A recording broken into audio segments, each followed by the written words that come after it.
حي على الفلاح. Which is why in the next ayah Allah does not even say إِنَّ الَّذِينَ يُبَذِّرُونَ. He says إِنَّ الْمُبَذِّرِينَ. The ism fa'il is used, which suggests these are people who do this all the time. They just develop this habit and they do it all the time. What does Allah say about them? It's one of the worst things that is said in the Quran about people. Like one of the worst labels ever given in the entire Quran about people. Allah says, إِنَّ الْمُبَذِّرِينَ كَانُوا إِخْوَانَ الشَّيَاطِينَ. The people who spend recklessly, all the time, prematurely spending their money, they have been declared the brothers of shayateen. They are the brothers of the devils. كَانُوا إِخْوَانَ الشَّيَاطِينَ. And why in the world would these people who spend recklessly be considered brothers of shayateen? Let's think about this for a little bit.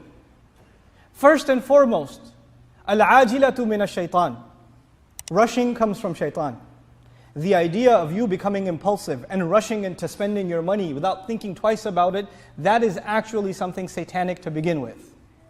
Second, when you spend a lot of money on frivolous, useless things, if people spend tons and tons and tons of money on entertainment, for example, which industry makes a lot of money? Because you're spending it, you're the customer. Well, you don't make the money, it's the entertainment industry that makes the money. So when you spend your money on useless things, useless industries become successful. When you spend your money on wasteful things, the wasteful enterprise, the wasteful corporations, they're the ones that thrive. And when they thrive, shaitan's work succeeds in society. So we become part of the machinery of shaitan. طَانُوا لِرَبِّهِ كَفُورًا. Please listen to this part very carefully. It's the scariest part. Allah could have told us so many things about shaitan in this ayah, but the one thing He told us, and shaitan has always been extremely ungrateful to his master. Allah mentioned his ingratitude, his extreme ingratitude. You will notice something with shopaholics. That's what they call them, right? Shopaholics, they shop all the time. They're never done buying enough shoes. They're never done buying enough technology. They're never done buying enough whatever else. They're constantly buying and buying. Guess what? They're never happy. They're never happy. They're never grateful for what they have. Their eyes are always on what they don't have. What more can I buy? What more can I acquire? What more can I get? All the time. In other words, this idea of a constant consumer, you can only be a constant consumer if you're dissatisfied. And dissatisfaction is the exact opposite of gratitude. Shaitan is dissatisfied. He's ungrateful. He's ungrateful. And so is a mubadhir. So is someone who spends frivolously all the time. They are never grateful. They actually have no value for what they do have. They only have value for what they don't have. If they have a really nice car, and you sit in their car, wow, this is a really nice car, but their eyes are on some other car. I don't, you know what, I was thinking about that one. They could have a really nice house, and you go to their house like, wow, this is an amazing house. They're like, well, actually, I was thinking about moving to a better neighborhood. They're looking at a better house. They're looking at another house. We've turned some of our children into this monster, you know that? We buy them one video game, another video game, another video game, another, and they got a collection. They got this massive collection. And we tell them, hey, wow, you have that game and you have that game? Yeah, but I don't have that one.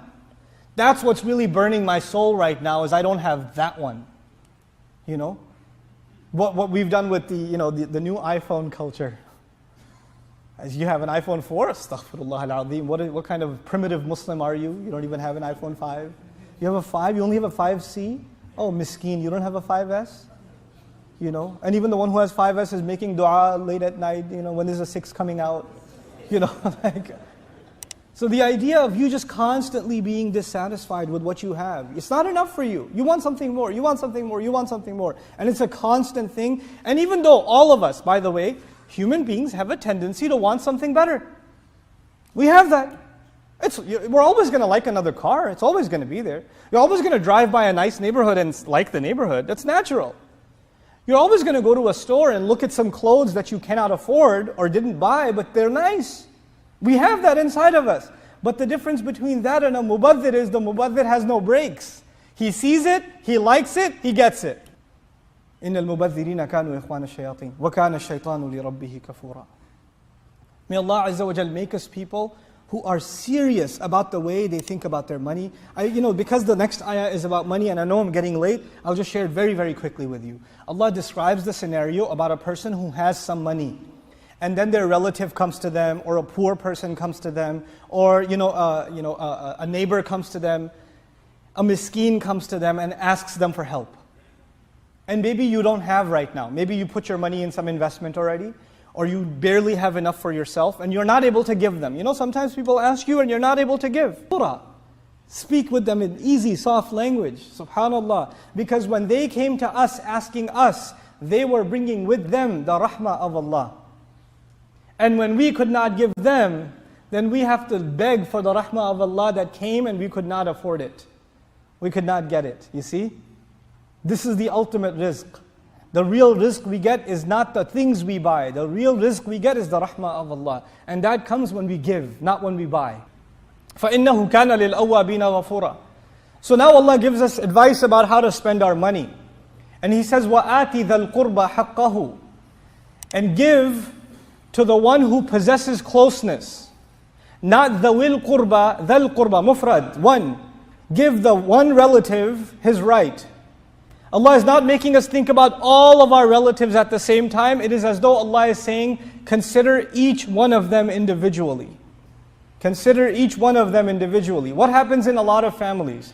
A lot of families, if you're an average family, then you have some fight in your family. Some uncle you don't like, some cousin you don't get along with, some brother that you had a problem with or whatever. And somebody needs help, but you think of helping the people that you get along with, and you don't think of helping the people that you had a fight with. We skip them. That uncle, no. He's not getting any. Zakat, I'll give it to some other place. Some sadaqah, I'll give it to my khala, but my my chacha, forget about him. No, I hate that guy. So Allah is telling us actually you have to, if they are close to you, and Allah gave them that relationship to you, وَأُولُو الْأَرْحَامِ بَعْضُهُمْ أَوْلَى بِبَعْضٍ فِي كِتَابِ اللَّهِ. The people that are connected to you by the womb of a mother. Maybe you're connected by your grandmother. Maybe you're connected by your mother, by your father. These are connections of the womb. If you have that connection, that you have to consider each and every one of them. We would know somebody has too many medical expenses. We would know those things and we'd help them privately. Right? This is the idea of a community. That's what we're supposed to do. We cannot live by this ayah if we don't have this idea of tahabbu that the Prophet said, sallallahu alaihi wasallam.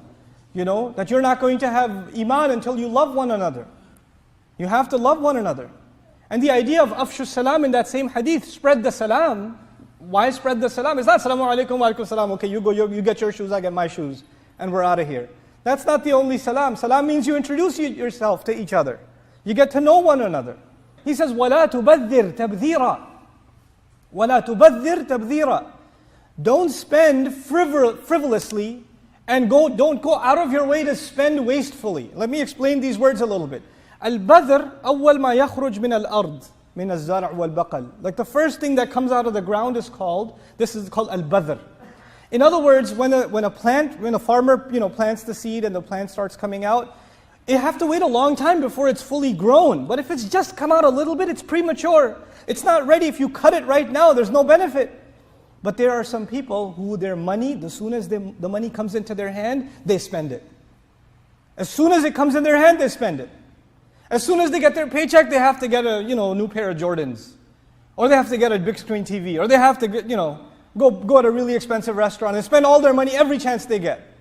Also, this idea says, some linguists comment on the idea of tabdhir, tafriqul mal, bila muhasaba, yani israfuhu. You just spread your money in every direction without any concern about, money ain't a thing, bro. I got this. It's not a problem.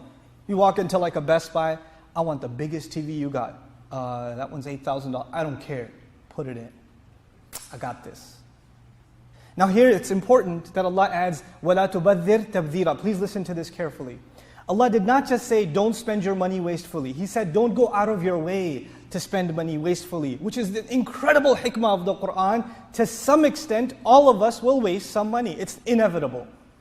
It's inevitable. Somebody who goes on an extreme, Eid came and you're like, maybe I should buy my wife a new dress or something. And you're about to buy it, she picks out this dress, you're like, وَلَا تُبَذِّرْ تَبْذِيرًا. No, we're not going to buy that. No, hold on a second. Or you're about to buy your kid some toys. Or you're about to get some present for somebody or whatever. And you're like, no, we're not going to do tabdhir. Or you're about to get a new car.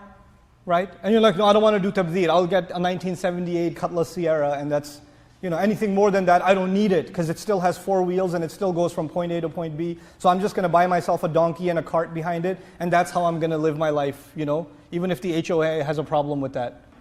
If you develop that habit of constantly spending money without any consideration, any sense of financial responsibility, then you know why this is, by the way, it's the same ayah. We haven't even gone to another ayah yet. Why is this the case? Because if you keep spending your money like that, what are you going to give to your family? What are you going to give to the miskeen? What are you going to give to the one who's like in a homeless situation or traveling around? What are you going to give to them? You got nothing left to give because it all goes into your obsession, into your collection of whatever, whatever or however. So there are people, it's okay to redecorate your house, it's no problem. It's okay to get a new carpet, no problem. But if you're constantly doing that, that's لَا تُبَذِّرْ تَبْذِيرًا. Assalamu alaikum wa rahmatullah. If you enjoyed this video, please do share it with friends and family. If you want to see more videos from this series, click on the box at the top.